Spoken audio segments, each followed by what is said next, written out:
Selamat malam. Pak, tadi di dalam Anda sebagai menlu terdahulu melihat situasi geopolitik dibahas nggak Pak di dalam kira-kira?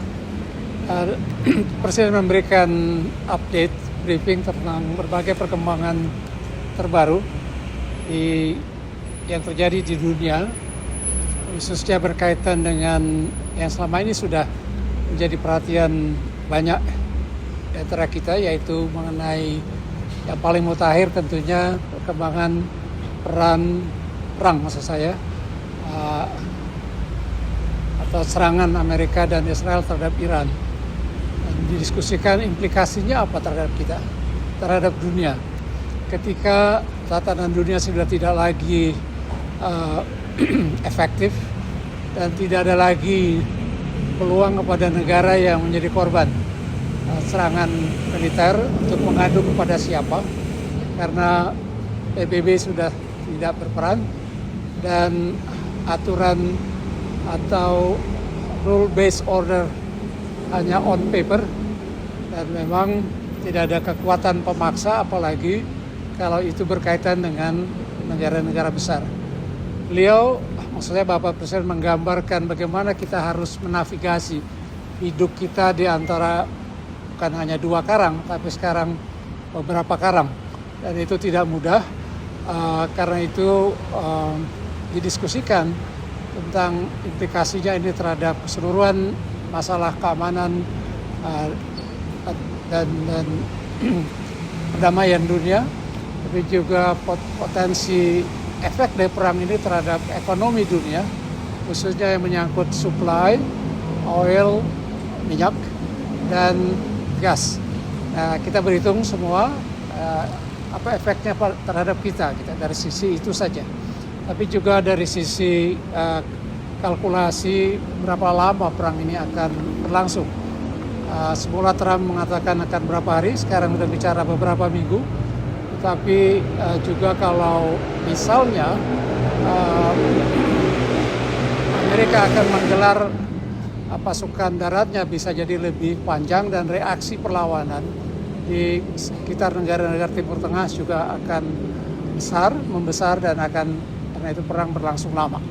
Ini persoalan atau dilema yang kita hadapi, ini dihadapi oleh banyak negara, bukan hanya kita sendiri.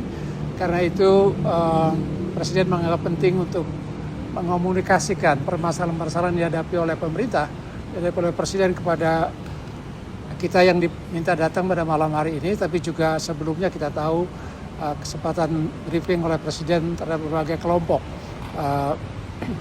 melalui pertemuan seperti ini yang sifatnya briefing, kemudian dialog atau tanya jawab, dan selebihnya ya masing-masing kita mencoba memberikan kontribusi pemikiran, dan Presiden sangat terbuka untuk dalam menanggapi usul-usul pemikiran dari para peserta. Pak, tadi dibahas soal sikap Indonesia terhadap perang dengan PBB, Pak. Sikap kita, sesungguhnya kalau kita lihat perang ini kan merupakan tindakan sepihak. Bukan perang, ada perang yang dimandatkan oleh PBB. Di Teluk ini sudah ada 3 kali terjadi perang dalam waktu 30 tahun terakhir. Pertama, perang pada masa Presiden Bush senior yang melawan Irak Saddam Hussein ketika Irak menyerbu Kuwait. Yang kedua, perang 2003 ketika Bush junior melakukan agresi terhadap Irak dengan tuduhan Irak memiliki senjata pemusnah massal. Ini yang ketiga. Jadi tragis memang kawasan ini menjadi lahan perang dan perang-perang besar yang membawa dampak besar bagi dunia, karena sumber minyak dan gas banyak berasal dari wilayah ini. Itu yang juga kita harus berhitung. Dampak terhadap kita apa? Pak, terkait Indonesia itu menjadi mediator. Syarat menjadi mediator itu kan harus bisa dipercaya 2 pihak ya Pak ya. Menurut Bapak tadi diberi masukan nggak di briefing, apakah Indonesia mampu jadi mediator? Kita tidak membicarakan apa Indonesia mampu atau tidak. Itu kan pemikiran awal.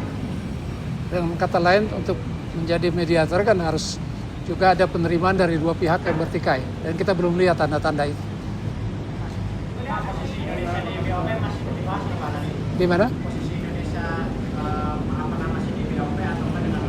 kita bahas, tapi juga dalam konteks perkembangan mutakhir. Apakah dengan perang yang berkecamuk di Iran ini akan melemahkan kemungkinan melemahkan posisi dan mandat BOP? Kita akan berhitung lagi dari sisi itu. Terima kasih, Pak. Terima kasih banyak.